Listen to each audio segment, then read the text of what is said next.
এ দেখ আলি ওই নাই আমার মাছ দেখছো সেটা মাছ এ দেখ মাছ এ দেখ 2 কেজি আলি চালাইছি মাছ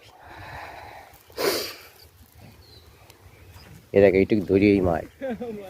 তুই যে কই সে 1 কেজি আলি তত হয়েছে আমার 2 কেজি আলিতে 1 পাই হয় না এটা মাছ এটা মাঠে কাশ এটা কি করাইছে আর এ দেখ আমার তুলতেছে মাছ 1 পাইও আমার হয় না 2 কেজি টাকা এটা মাছ এসিস মাছ পাতলা আলি পাতলা মাছ এই দেখ দোস্ত আলিও পাওয়া বাইক ব্যাপার এই মাঠে আলিও ছাড়াবো না এটা ঘাস এটা ঘাসের ভিতরে আমার আলি দেখছিস মাছ